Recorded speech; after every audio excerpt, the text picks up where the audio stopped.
नमो अरहन्ताणं नमो सिद्धाणं नमो आयर्याणं नमो वज्रायाणं नमो लोये सव्यसा ऐसो पंच नमो यारो सर्वपावपणासनो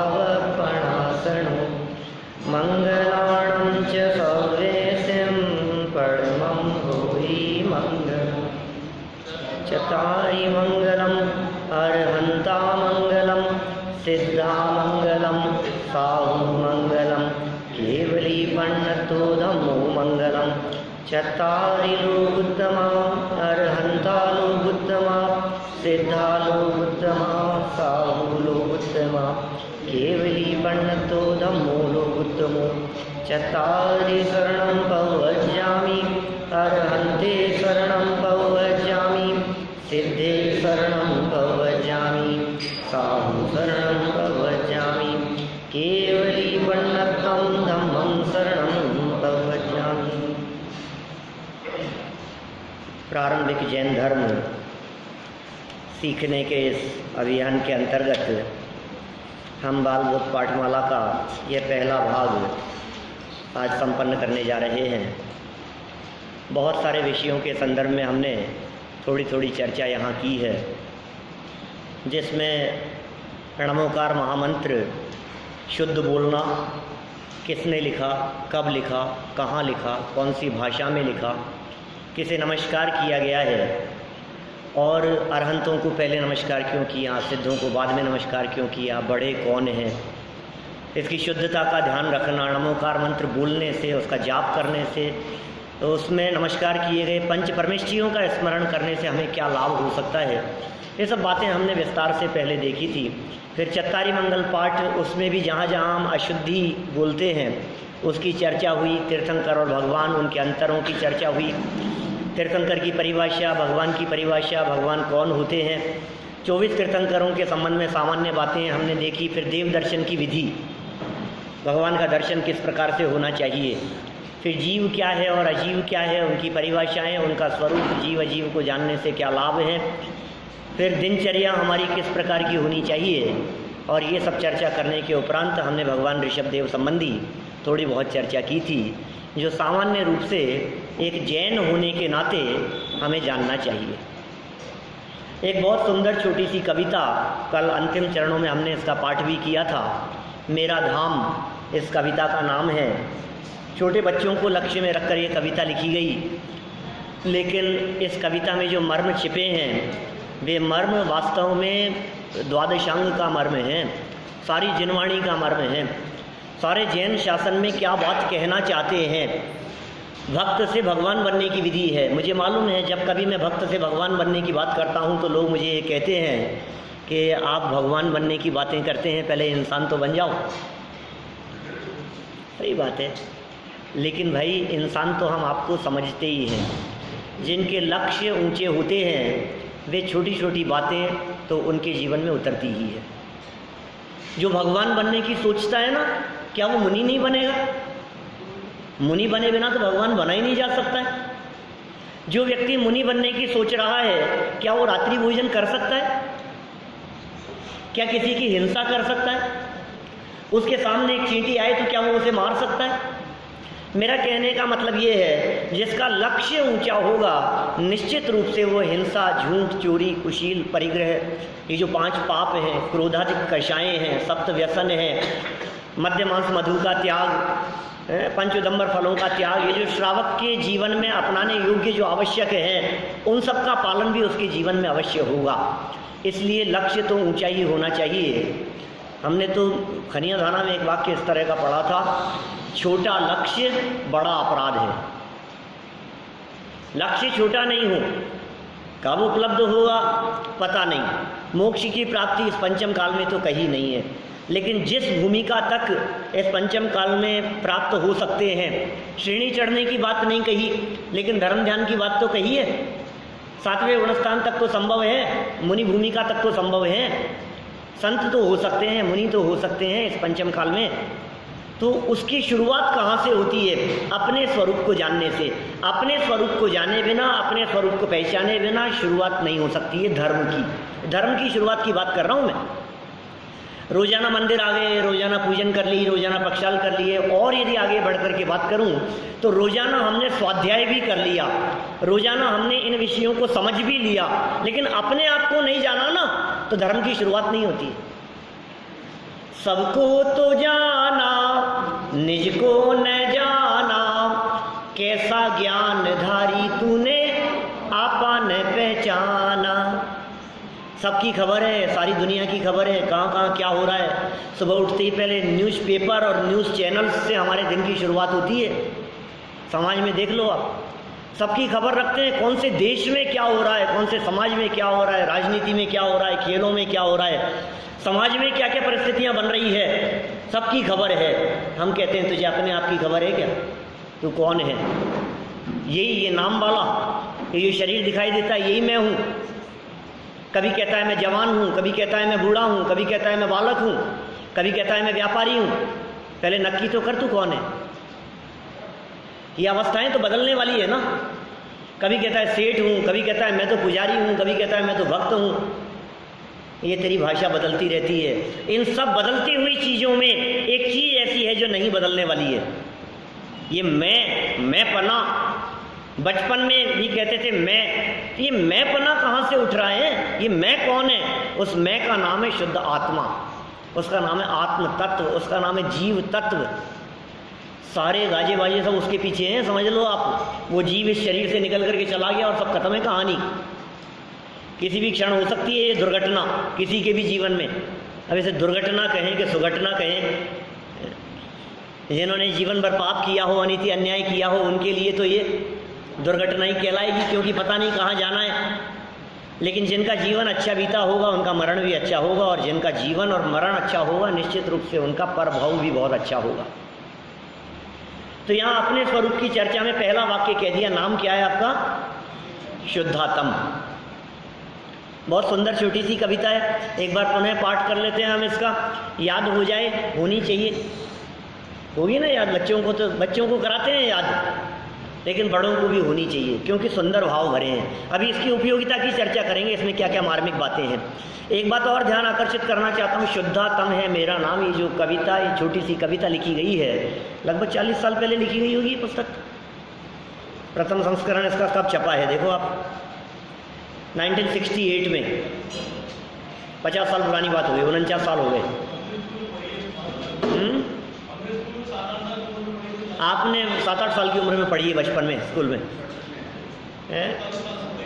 67-68 में, वही 49 साल पहले लिखी गई है ये पुस्तक। उसी समय इस कविता की रचना हुई जिसे लिखा रतन चंद जी साहब ने, और उनके जो सुपुत्र है उसका नाम है शुद्धात्म।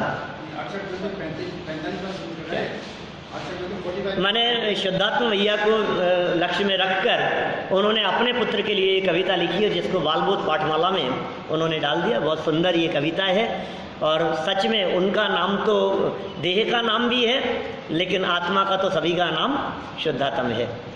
रिपीट करेंगे सभी लोग।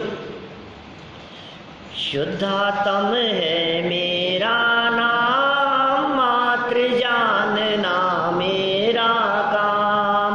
शुद्धात्म है मेरा नाम, मात्र जानना मेरा काम। मुक्तिपुरी मिलता जहाँ पूर्ण विश्राम। मुक्तिपुरी है मेरा नाम, मिलता जहाँ पूर्ण विश्राम। कैसी है वो जगह, वो मुक्तिपुरी, वो मेरा स्थान? जहाँ भूख का नाम नहीं है, जहाँ प्यास का काम नहीं है।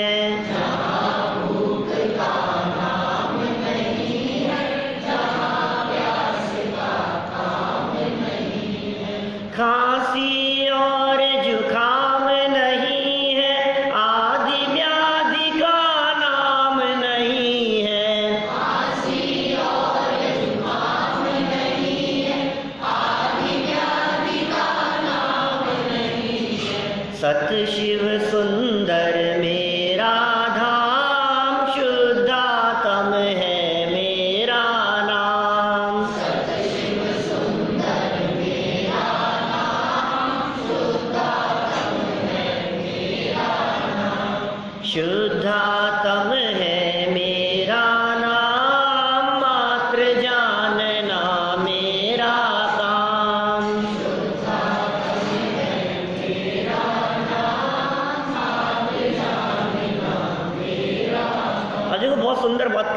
अभी जब अर्थ करेंगे अपन तब करेंगे विस्तार से बात। तो मैंने कहा कि उस अवस्था की प्राप्ति, वो मेरा धाम, उसकी प्राप्ति के लिए करें क्या हम?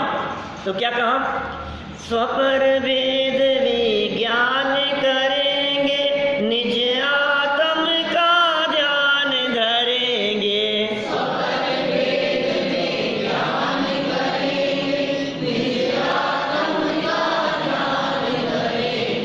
राग द्वेष का त्याग करेंगे, चिदानंद रस पान करेंगे।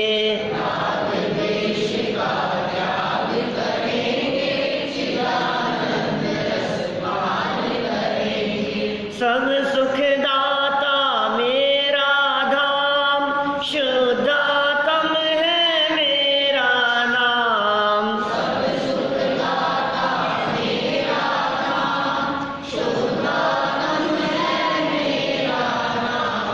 शुद्धात्म है मेरा नाम, मात्र जानना मेरा काम।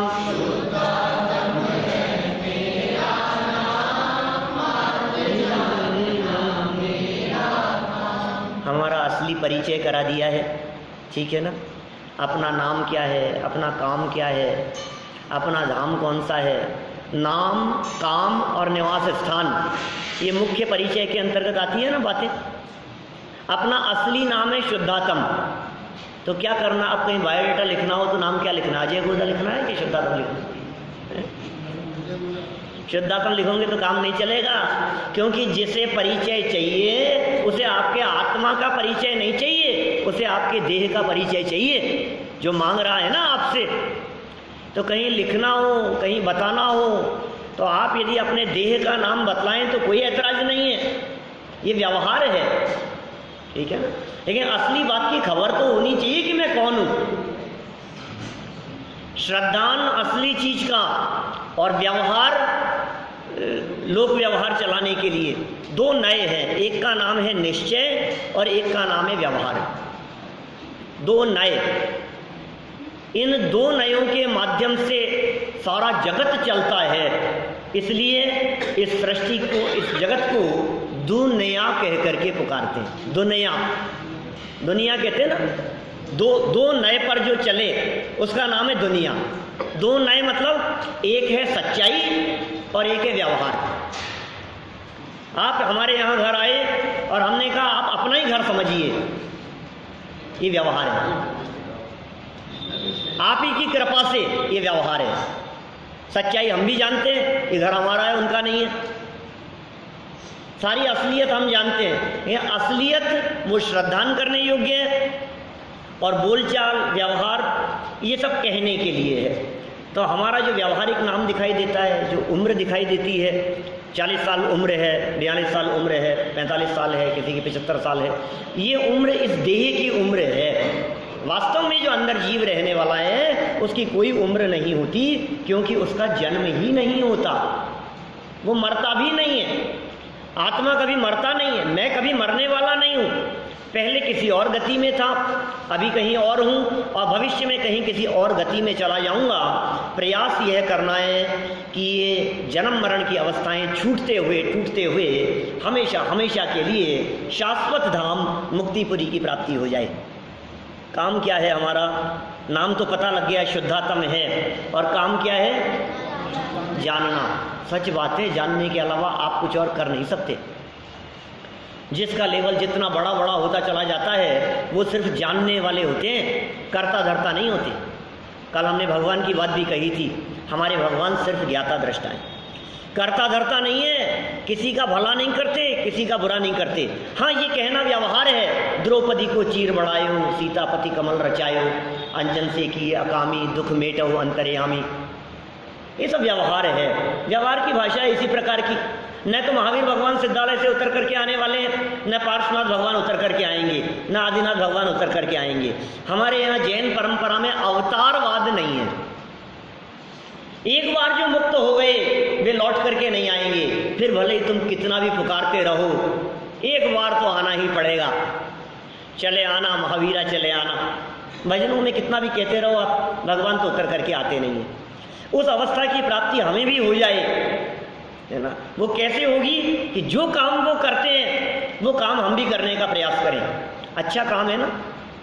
कल कह रहे थे पारस जी वैसा कि वो मौन लें तो कोई बुरा है क्या हमारे लिए, हम ले सकते हैं कि नहीं, कि अच्छी बात है ना। कई लोग कहते हैं कि सब मनेराजों के लिए, अरे जो काम मनेराजों के करने योग्य हो वो काम यदि श्रावक भी प्रैक्टिस रूप में करे तो क्या ऐतराज है।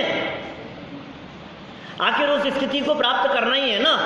और मैं कहता हूं देखो हमारी अवस्था और भगवान की अवस्था में क्या अंतर है। हम जो जानते हैं उससे प्रभावित होते हैं और भगवान सब कुछ जान करके भी उससे अप्रभावित रहते हैं। बस ये है भगवान, सब कुछ जानेंगे उससे प्रभावित नहीं होंगे। क्या फर्क पड़ता है, होंगे। राग द्वेष नहीं है, प्रभावित होते हैं तो राग द्वेष खड़े होते हैं और प्रभावित नहीं होते तो राग द्वेष नहीं होते। मात्र जानना कुछ नहीं कर सकता है, बिजनेस नहीं कर सकता है। व्यवहार में यही कहा जाएगा हमने इतना कमा लिया, तेरे कमाने से नहीं कमाया जाता। अच्छा कितनी मेहनत करें कि पैसा कमा लिया जाए, सुबह से शाम तक दिन रात एक कर देवे और शाम को लात मार के भगा दिया जाए। बोलो 2 रुपये नहीं मिले उसको, 2 पैसे नहीं मिले, चोरी का इल्जाम लगा करके भगा देवे उसको। पाप कर्म का उदय हो तो, और पुण्य का उदय हो तो कुछ भी नहीं कर रहा है और जमीन खोजे और धन निकलता है। क्या करें, उदय के हिसाब से होती है व्यवस्था, तुम्हारे करने से नहीं होती है। तुम कितना भी अभिमान करते रहो किसी पर तो चलती नहीं है। वो कौन सी आंख फड़कती है तो अच्छी होती है दीपेश जी, राइट वाली है? राइट। और कभी यदि लेफ्ट यदि फड़क रही हो तो क्या करें,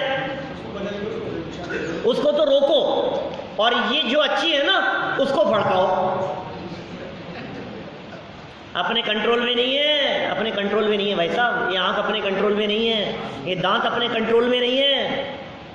क्या बेटा, हम चाहते हुए भी कितने लोग अपना वजन कम करना चाहते हैं, कितने लोग वजन बढ़ाना चाहते हैं, कितने लोग काले से गोरा होना चाहते हैं, कितने लोग सब ये चाहते हैं कि हमारी आंखों पे चश्मा नहीं चढ़े, सब ये चाहते हैं कि हमारे बाल सफ़ेद नहीं हो। दुनिया में कोई नहीं चाहता है कि हमारे बाल झड़ जाएं। लेकिन देखो आप कुर्सियों में बैठे हुए नहीं दिखती है ऐसी हालत। आप चाहते थे साहब कि आपको गाय धक्का दे दे, आप रीढ़ की हड्डी महीने भर में आए ना, आप 1.25 महीने में, बोलो आप सोचते थे ऐसा?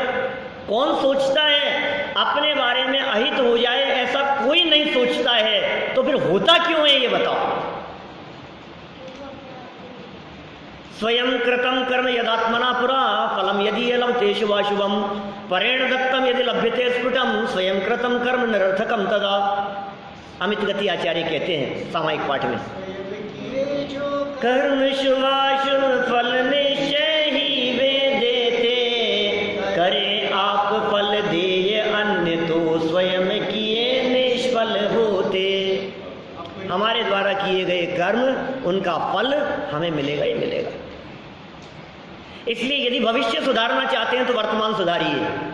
जिनका वर्तमान सुधरता है उनका भविष्य सुधरता है। जिनकी दृष्टि वर्तमान पर होती है उनको भविष्य सुधारना नहीं पड़ता, अपने आप सुधरता है। और जो भविष्य को देखते हैं तो भविष्य तो सुधरता ही नहीं है, उस चक्कर में वर्तमान और बिगड़ता है। एक बहुत सुंदर वाक्य बड़े पंडित जी का आता है कि देखो जो लोग वर्तमान सुख के बारे में विचार करते हैं, वर्तमान भव के सुख के बारे में विचार करते हैं, वे लोग पाप करते हैं। और जो लोग अगले जन्म के सुखों के बारे में बात करते हैं वे लोग पुण्य करते हैं। और जो शादी अनंत काल के लिए परमानेंट सुख का लक्ष्य करते हैं वे धर्म करते हैं। पाप पुण्य और धर्म तीनों बता दिए। आप यदि मुक्तिपुरी की भावना भाते हैं तो आप धर्म करेंगे। आप यदि अगले जन्म के बारे में सोचेंगे, अरे मर करके नरक में नहीं चला जाऊं, त्रियंश में नहीं चला जाऊं, मेरे साथ ऐसा नहीं हो जाए, तो क्या होगा, आप पुण्य करेंगे। और जो जीव सिर्फ वर्तमान भाव के बारे में विचार करते हैं वे पाप ही कमाते हैं और कुछ नहीं करते हैं। वर्तमान भाव के बारे में विचार मतलब बुढ़ापा सुधर जाए, पेंशन स्कीम ऐसा हो, बुढ़ापे का सहारा है, ये करो, इतना कमा लो, इतना इन्वेस्टमेंट कर दो। ये सब किसके बारे में सोच रहे हो आप? वर्तमान भाव के बारे में सोच रहे हो। तो पाप कमाने के अलावा और क्या करोगे? इकट्ठा करने का भाव है और क्या है। जो व्यक्ति अगले भाव के बारे में सोचता है वो दान पुण्य करता है, लेकिन उससे भी एक ही भाव सुधरेगा यहाँ तो जन्म जन्मांतरों के सुधारने की बात चल रही है। अरे सुधारने की नहीं, जन्म मरण होवे ही नहीं, ऐसी बात चल रही है। ठीक है, मुक्तिपुरी को धाम कह दिया गया है। यहाँ धाम मतलब होता है निवास स्थान। कौन सा घर है हमारा? कहाँ रहते हैं? 589 गोलूंगा चौक है, हमारा भी वही घर था, अब बदल गया। हम भी यहीं थे, अब जनता कॉलोनी में है। बोलो अब क्या करें? तो वो घर है कि ये घर है? फिर जितने डॉक्यूमेंट्स थे सब में एड्रेस चेंज। ये क्या हुआ? जीते जी एड्रेस बदल गया क्या? जीते जी भी एड्रेस बदल जाता है? हाँ बदल जाता है ना।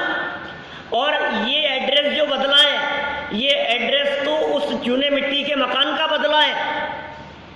अभी एक दूसरा एड्रेस और बदल सकता है, कभी भी बदल सकता है, बिना प्री इंफॉर्मेशन बदल सकता है क्या? रातों रात खाली करना पड़ सकता है। कौन सा मकान? ये शरीर रूपी मकान। क्या ये शरीर भी तो मकान की तरह है? इस शरीर रूपी मकान को खाली करेगा और यहां से कहां चला जाएगा? फिर दूसरा घर। इसलिए विचार करना भैया, ये धाम परमानेंट नहीं है। मरकर के त्रियंश में चले गए तो वो भी परमानेंट अवस्था नहीं है। अरे नरक में चले जाएंगे तो भी परमानेंट नहीं है। और मरकर के यदि स्वर्ग की प्राप्ति हो गई तो भी शाश्वत सुख मिलने वाला नहीं है, क्योंकि स्वर्ग भी चारों गतियों में ही है, स्वर्ग भी संसार अवस्था में ही है। मुझे मालूम है यहाँ संसार दशा में रहते हुए मनुष्यों से यदि बात करो तो सब स्वर्ग जाने की तमन्ना रखते हैं, और वे जाएं कहीं भी, उनके जाने के बाद लोग कह ही देते हैं स्वर्गवासी, स्वर्गीय है, स्वर्ग में।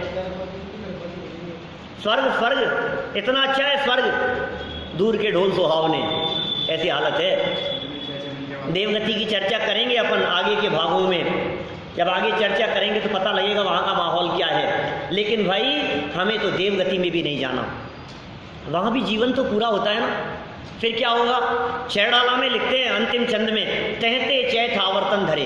दौलत राम जी, छेड़ाला पहली डाल, अंतिम छंद है, जो विमान वासी हूँ थाए, सम्यक दर्शन बिन दुख पाए। इन लाइनों की चर्चा करूंगा फिर कभी। फिर क्या कहा? कहते चैथावर्तन धरे, यो परिवर्तन पूरे करे। वहां से मरकर देव मरकर के एकेंद्रीय हो जाता है क्या? वनस्पति का एक हो जाता है, पेड़ पौधों में चला जाता है, पृथ्वी का एक हो जाता है, जल का एक हो जाता है।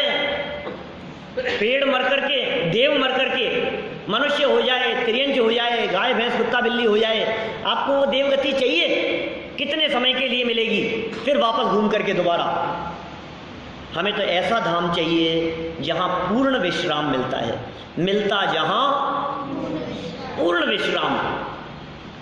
हमें जिस घर में आराम मिलता है वहाँ तो टेम्परेरी विश्राम है। आप कब तक आराम करेंगे बताओ? और आराम है ही नहीं ना, सुख है ही नहीं, क्योंकि हमारे साथ में झंझटें लगी हुई है। क्या क्या?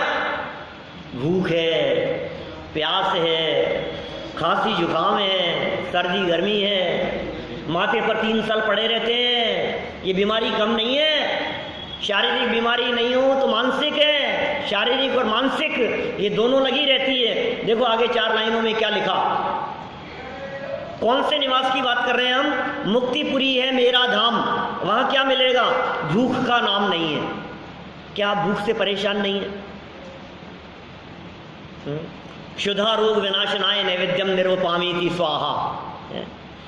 पूजन करते समय रोजाना बोल देते हैं। मैं जब विधान आदि हम लोग जब कभी करते हैं तो मैं ज़रूर इस तरफ ध्यान आकर्षित करता हूँ। बोलो, आप मंत्र बोल करके चढ़ा रहे हो क्षुधा रोग विनाशनाय, और कल्पना करो आपकी ये विनती स्वीकार हो गई और भूख मिट जाए तो क्या होगा? डॉक्टर के भागेगा शाम को दूसरे दिन, डॉक्टर साहब भूख ही नहीं लग रही है। भगवान के सामने तो मंत्र बोल करके चढ़ा रहा था क्षुधा रोग विनाशनाय। ये क्षुधा रोग है, ये बीमारी है, ये मिट जाए, क्योंकि ये पेट ऐसा फूटा घड़ा है कि सुबह इसको भरो और शाम को खाली, 4-6 घंटे बाद में खाली हो जाता है। ये क्या हुआ? अंदर में अग्नि जल रही है, उस अग्नि को कहते हैं जठराग्नि। पेट में जो अग्नि जल रही है ना, वो जठराग्नि कहलाती है। समुद्र में जो अग्नि जलती है वो बड़वाग्नि कहलाती है। जंगल में जो अग्नि जलती है वो दावाग्नि कहलाती है। कई तरह की अग्नियां हैं, क्रोधाग्नि, कामाग्नि, क्या तो ये कौन सी अग्नि पेट में जो जल रही है, जठराग्नि, वो अग्नि है, भस्म कर देती है वो सब, कितना भी खाओ खत्म। ऐसा नहीं हो सकता। 3 दिन के लिए बाहर जाना है, वहाँ भोजन आदि की व्यवस्था होगी नहीं, बाजार का कुछ खाते पीते नहीं है, तो एक काम करें आज ही इतना खा चलो कि 3 दिन फिर जरूरत नहीं पड़े। Is it possible? संभव ही नहीं है ये चीज। जहाँ भूख का काम नहीं है, नाम ही नहीं है भूख का, तो प्यास तो लगती होगी कि नहीं? मुक्ति में प्यास भी नहीं लगती। मुक्त अवस्था माने भगवान, मुक्त अवस्था माने सिद्ध अवस्था, मुक्त अवस्था माने अशरीरी, अशरीरी सिद्ध भगवान आदर्श तुम ही मेरे। हमारे सिद्ध भगवान अशरीरी हैं। ध्यान है आपको? 16 तारीख को बात की थी मैंने, 16 मार्च 2017, 15 मार्च से बालबोध पाठमाला शुरू की थी अपन ने। 16 तारीख को हमने चर्चा की थी सिद्ध भगवान की, पंच परमेष्ठियों के बारे में। सिद्ध भगवान अशरीरी होते हैं। एक प्रतिमा की बात कही थी मैंने, सिद्धों की प्रतिमा देखी है आपने कभी? देखिए सिद्धों की प्रतिमा, क्यों साहब ध्यान आ रहा है? सिद्ध भगवान देखा? कहाँ देखे? उसमें खाली जगह होती है। तो जो आकार दिख रहा है आपको वो सिद्ध नहीं है, जो खाली है ना स्पेस, वो है सिद्ध। लेकिन खाली स्पेस को हम दिखा नहीं सकते, प्रैक्टिकल प्रॉब्लम है। खाली स्पेस दिखाना है हमारे को, सिद्ध भगवान दिखाने हैं अशरीरी, तो कैसे दिखाएं? तो बाहर का रूप दिखा दो और अंदर में वो कटिंग दिखेगा। तो वो जो नहीं है वो है सिद्ध भगवान, अशरीरी हैं, शरीर नहीं है। और ये सारी जितनी बीमारियां हैं, जितनी तकलीफ है, ये सब शरीर की तकलीफ है। जहाँ शरीर नहीं है वहाँ तकलीफ नहीं है। ऐसा भी लिखा है कई साहित्यकारों ने, यह शरीर तो दुख भोगने का माध्यम है।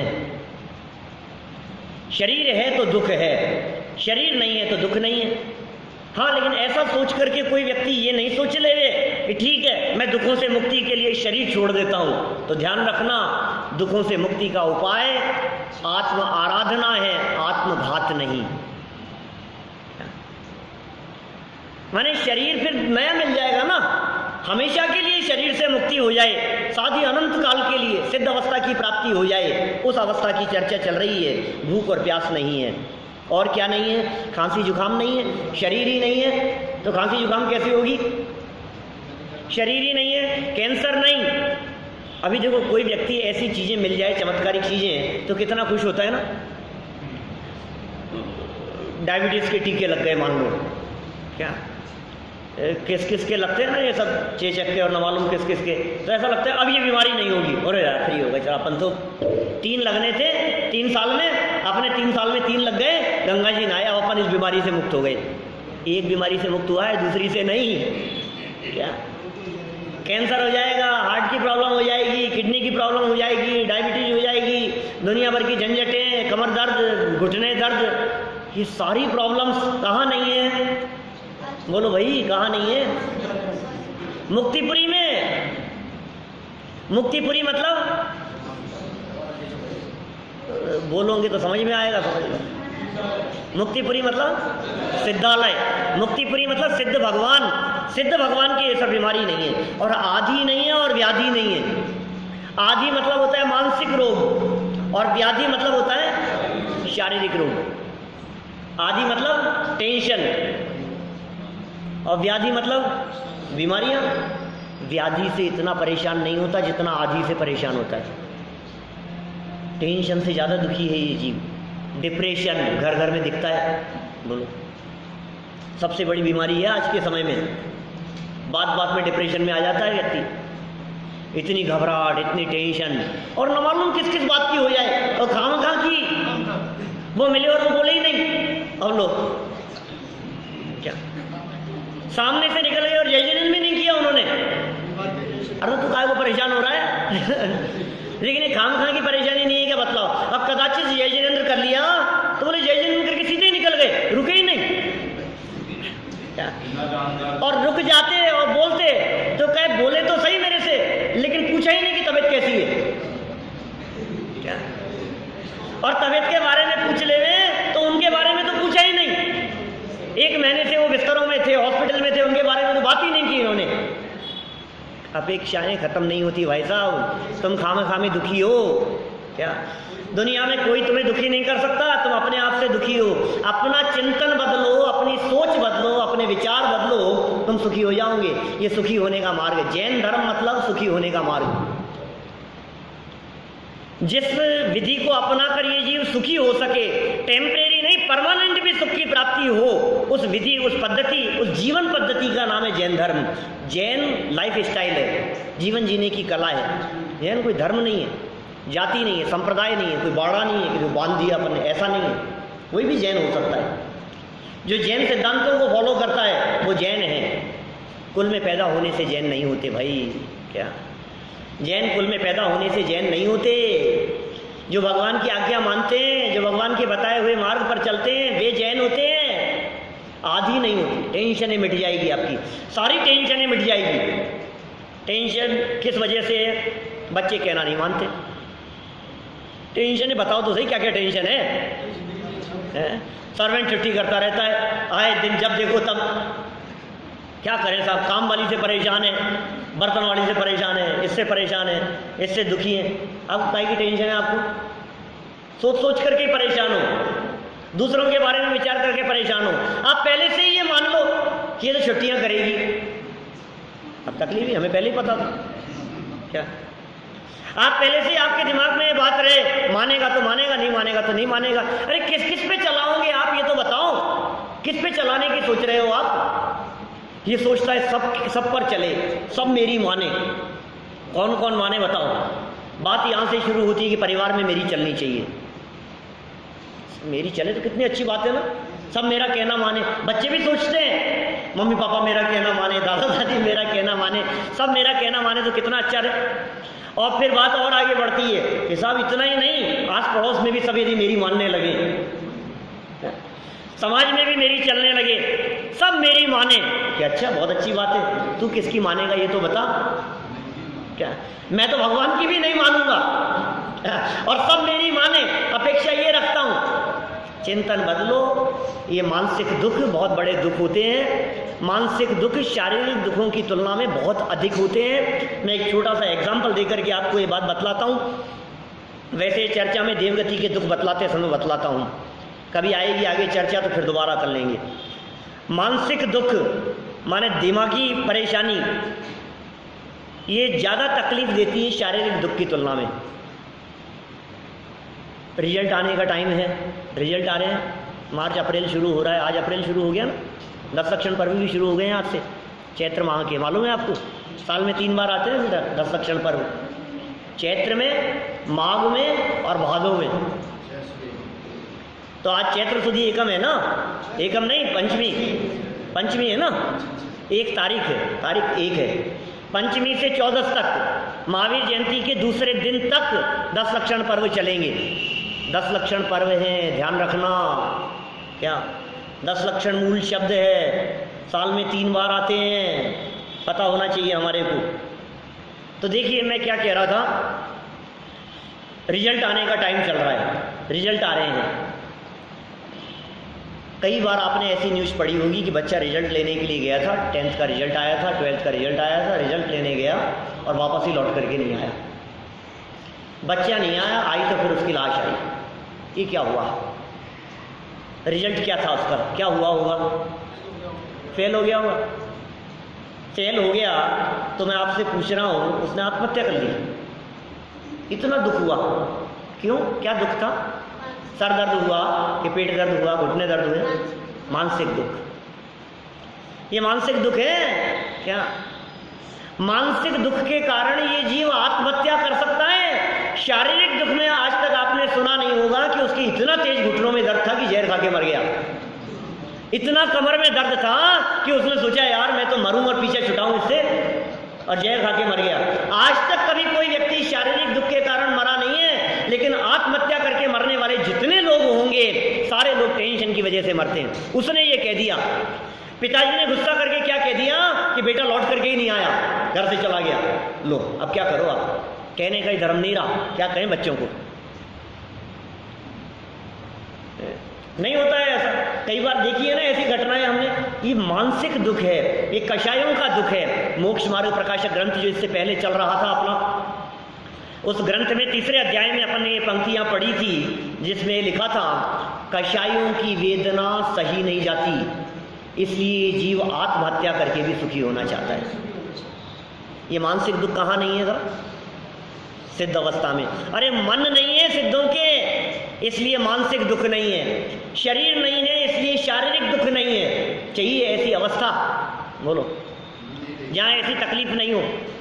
ऐसा मकान तलाशते हैं ना हम, जहाँ पानी की प्रॉब्लम नहीं हो, जहाँ लाइट की प्रॉब्लम नहीं हो, लाइट कटौती नहीं होती हो, 24 आवर्स पानी आता हो, साफ़ सफाई की कोई टेंशन नहीं हो, आसपास में गार्डन हो, अच्छी फैसिलिटी हो, सब तरह की सुविधाएं जहाँ हो। तो हम कह रहे हैं सर्व सुविधा युक्त तो मेरा धाम है, मुक्तिपुरी है मेरा धाम, मिलता जहाँ पूर्ण विश्राम। कैसा है वो और बतलाते हैं उसी के बारे में। सत्य है, शिव है, सुंदर है। सत्य शिव सुंदर। सत्य माने सच्चा है, शिव माने कल्याणकारी है, मोक्ष है। शिव मतलब मोक्ष भी कहते हैं, मुक्ति भी कहते हैं, कल्याणकारी भी कहते हैं, भला करने वाला है, सब प्रकार से आनंददायक है। ऐसा मेरा धाम है, शुद्धात्म मेरा नाम है और मात्र जानना मेरा काम है। देखिए आप क्या कह रहे हैं आगे। तो साहब कैसे पहुँचे वहाँ, अपने घर कैसे जाएंगे, बोलो। पुराने भजनों में ऐसी पंक्तियाँ मिलती है विकास जी, 200 साल पुराने, 300 साल पुराने भजन यदि अपन उठा करके देखें ना, उन पुराने प्राचीन भजनों में दौलत राम जी, बुद्धचंद जी, भागचंद जी, ऐसे जो पुराने कवि हुए हैं, उनके भजनों में ऐसी पंक्तियाँ मिलेगी आपको। निज घर नाही पहचाना जी, निज घर को पहचाना नहीं हमने, पर घर फिरत बहुत दिन बीते। पुरानी धुन है, शैलियों में चला करता था। मास्टर गोपी जी साहब चलाते थे पहले, बचपन की बात बतला रहा हूँ, 25-28 साल पुरानी बातें होंगी। सब जगह जगह जाया करते थे, महीने में 1 आध बार इस तरह की जागरणे हुआ करते थे, मंदिरों में देखे होंगे सब। पहले वो समय ही अलग ही था, आजकल तो सब बंद हो गए हैं। मंदिरों में जागरणे होते थे, 11-12 बजे तक रात को ऐसे भजनों के आयोजन हुआ करते थे, भक्ति संध्या संगीत ऐसा चला करता था, और उन शैलियों में चलते थे सब पुराने भजन। नहीं, जिनमें कोई भी फिल्मी भजन गाना ले लिया और उसमें 2-4 शब्द बदल करके वो भजन बन गया, ऐसा नहीं है। माने जो भजन होते थे वास्तव में बहुत अच्छे गहरे आध्यात्मिक भजन हुआ करते थे। उन भजनों में इस प्रकार की पंक्तियाँ आपको बहुत मिलेगी। तो उस अपने घर को पहचानने के लिए, अपने घर की प्राप्ति के लिए क्या करना पड़ेगा? कोई विधि है क्या कि जिससे मैं अपने घर पहुंच जाऊं? कि हाँ, उसके लिए आपको कुछ अभ्यास करना पड़ेगा, कुछ काम करना पड़ेगा, कुछ मेहनत करनी पड़ेगी, कुछ पुरुषार्थ करना पड़ेगा। और वो मेहनत पुरुषार्थ काम क्या है? क्या काम करेंगे बोलो? स्वपर भेद विज्ञान करेंगे, निज आत्म का ध्यान धरेंगे। ये बहुत बड़ी चीज़ है। जैन शासन का सार है स्वपर भेद विज्ञान, इष्टोपदेश ग्रंथ, अंतिम श्लोक पूज्यपाद आचार्य कहते हैं, जीवो अन्य पुद्गलश्चन्य इत्यसो तत्व संग्रह यदन्य तुच्यते किंचित सोस्तु तस्यैव विस्तर है। क्या स्पष्ट शब्दों में, कितने साल पहले की घटना है सोचो आप, 1500 साल पहले लिखा है, 1400-1500 साल पहले पूज्यपाद आचार्य की ये पंक्तियां हैं। जीव अलग है और पुद्गल अलग है, स्व कौन है और पर कौन है ये पहचान लो। स्वपर भेद विज्ञान, सारी तकलीफ ही इस वजह से हो रही है। पर के संभालने में तो सुखी हो रहा है और अपने आप की खबर नहीं। श्रीमद राजचंद्र जी के सामने उनका जब शरीर बहुत कमजोर था तो किसी ने आकर के पूछा उनसे, तो उन्होंने क्या जवाब दिया? अपने बगीचे को पानी दे रहा हूं, अपने आत्मा रूपी अपने अंदर अपने बगीचे को पानी देने में पड़ोसी को पानी देना भूल गया। क्या शरीर शिथिल हो गया, शरीर कमजोर पड़ गया, क्या करें? हम किसे संभालते हैं? एक आपके हाथ में, उन्हीं का कथन है श्रीमद जी का, एक तरफ दूध का लोटा है, बाजार से लेकर के आ रहे हैं, भरा हुआ दूध से भरा हुआ बर्तन है, दूसरी तरफ पानी से भरा हुआ बर्तन है, और रास्ते में आते आते एकदम झटका लगा, तो आप किसे संभालेंगे? दूध वाले को। दूध की जगह घी हो तो किसे संभालेंगे? घी वाले को। पानी वाले को नहीं।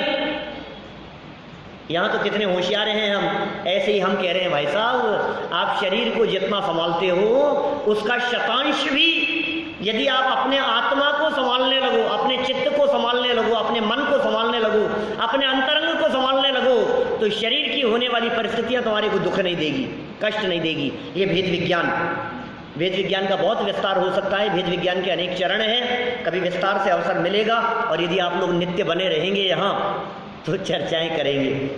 देखिए, निज आत्म का ध्यान धरेंगे। इतनी हो गई बात। अब जैन धर्म वीतरागता, राग द्वेष का त्याग करेंगे, चिदानंद रस पान करेंगे। राग भी नहीं और द्वेष भी नहीं, ये जैन धर्म का मर्म है भाई साहब। सारे दुनिया में उपदेशदाता जितने मिलेंगे वो सब ये कहेंगे प्रेम से रहो, राग से रहो, मिलजुल करके रहो, अपनेपन से रहो। जैन धर्म क्या कहता है? राग भी नहीं, अपनापन और प्रेम भी नहीं। जब तक अपनापन और प्रेम आपके चित्त में रहेगा तब तक मुक्ति की प्राप्ति नहीं हो पाएगी। हो सकता है आपका लौकिक जीवन अच्छा हो, अच्छी बात है, घर गृहस्थी अच्छी हो सकती है आपकी, लेकिन यदि आपको मुक्ति की प्राप्ति करनी है तो आपका अटैचमेंट नहीं होना चाहिए किसी भी वस्तु के प्रति। अपने आत्मा का ध्यान। द्वेष बुरा है, लेकिन हमारे भगवान का जो लक्षण है, जो गुण है, वो वीत द्वेषी नहीं है, वीत राग है। हमारे भगवान वीतरागी होते हैं, हमारे मुनिराज वीतरागी होते हैं, हमारे शास्त्रों का कथन वीतरागी है, हमारा धर्म वीतरागी है, हमारा धर्म दिगंबर धर्म है, जैन धर्म है। दिग अंबर, किसी ने किसी से कुछ नहीं ओढ़ रखा है, कुछ नहीं पहन रखा है, कोई आवरण नहीं है, कोई किसी तरह का आडंबर नहीं है बाहर में। राग और द्वेष का जहाँ अभाव है, राग जहाँ होता है वहाँ द्वेष साथ में होता है। मैं सही कहता हूँ। सोचना आपको गुस्सा उन्हीं के ऊपर आता होगा जिनसे आपको विशेष राग होगा। बोलो, जिनसे राग नहीं है उनके ऊपर गुस्सा भी नहीं है, उनसे नाराजगी भी नहीं है, उनसे झगड़ा भी नहीं है, उनसे विवाद भी नहीं है। किससे झगड़ते हैं आप? अनजान आदमी से थोड़ी ना झगड़ते हैं, ऐसे कोई पागल थोड़ी ने। क्या? अनजान से नहीं, जानकार से। जानकार में भी जिससे अपेक्षा है उससे, जिसको समझाना चाहते हैं, जिसको सुधारना चाहते हैं उससे। हम किससे दुखी हैं? हम अपने राग से दुखी हैं, हम अपने मोह से दुखी हैं। हम बच्चों से परेशान नहीं हैं, हम अपने मोह से परेशान हैं, हम अपने राग से परेशान हैं। इसलिए भगवान बनने की विधि, मुनि बनने की विधि, साधना करने की विधि, संयम अंगीकार करने की विधि, राग द्वेष का त्याग करेंगे। जहाँ राग नहीं होगा, जहाँ द्वेष नहीं होगा, और चिदानंद रस पान करेंगे। आनंद रस का जहाँ पान होगा। सब सुखदाता मेरा धाम, शुद्धात्म है मेरा नाम। सब सुखदाता। अच्छा, मोक्ष हो जाएगा तो टीवी मिलेगा? सब सुखदाता कह रहे हो ना आप? टीवी मिलेगा कि नहीं? टीवी क्या मिलेगा, लोग एक साथ झलकेगा, ऐसी स्क्रीन होगी केवल ज्ञान की। केवल ज्ञान हो जाता है, सर्वज्ञ हो जाते हैं, लोग झलकता है उनके ज्ञान में। तुम्हें टीवी देखना है। अच्छा, रसगुल्ले मिलेंगे कि नहीं वहाँ? अरे रसगुल्ले मिल जाएं, उसके लिए आपको एक बहुत सुंदर मूवी चल रही है अभी। मूवी का एक पार्ट चल रहा है, शायद आपने भी भेजी थी, बहुत ग्रुपों पर बहुत दिन से चल रहा है। और वो मूवी का नाम है एक चीज़ मिलेगी वंडरफुल। हमने 3 साल पहले देखी थी कनाडा के अंदर। वहाँ कनाडा में प्रतिष्ठा के अवसर पर, कनाडा जब प्रतिष्ठा के लिए गए थे हम लोग, टोरंटो में, ब्रैम्पटन में जब पंचकल्याणक प्रतिष्ठा थी, तो वहाँ प्रतिष्ठा के अवसर पर वो सीडीज़ बांटी भी गई थी। एक चीज़ मिलेगी वंडरफुल मूवी है, जैन मूवी है, और बहुत सुंदर स्टाइल में। और सच में आप सच्चा सुख किसका नाम है, लगभग 2-2.5 घंटे की पिक्चर है वो। और उसका एक करीब 26 मिनट का एक पार्ट, बहुत सुंदर पार्ट, वो अभी व्हाट्सएप पर चल रहा है।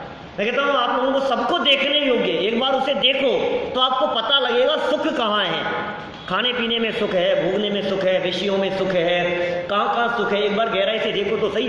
वे सब बातें हैं जो हम प्रवचनों में बरसों से करते आ रहे हैं, उसी को नए स्टाइल में, यद्यपि श्वेतांबर संप्रदाय के माध्यम से बनाई गई, लेकिन जो तर्क दिए हैं, जो युक्तियाँ दी है, वो बहुत सुंदर है, बहुत ही बढ़िया है। तो यहाँ क्या कह रहे हैं? आपको जो सुख चाहिए वहाँ सिद्ध किया है। आपको जहाँ सुख लगता है ना, उस सुख का बेस है दुख। जितना दुखी उतना सुख। ये कैसे उल्टी सीधी बातें हैं। तो यहाँ कह रहे हैं भाई साहब परमानेंट सुख मिलेगा, दुख का नामो निशान नहीं है, शाश्वत सुख मिलेगा। उस स्थान का नाम है मुक्तिपुरी, और उस स्थान की प्राप्ति राग द्वेष का त्याग करने से, अपने आनंद का रसास्वादन करने से, निज आत्मा का ध्यान करने से, स्वप्रभेद विज्ञान करने से, जैन सिद्धांतों को फॉलो करने से उस अवस्था की प्राप्ति होती है। हम सभी के जीवन में वो अवस्था शीघ्रातिशीघ्र प्रकट हो, इसी मंगल भावना से मैं बात को यहीं विराम देता हूँ। ये अगर पुस्तक को ले जाना चाहिए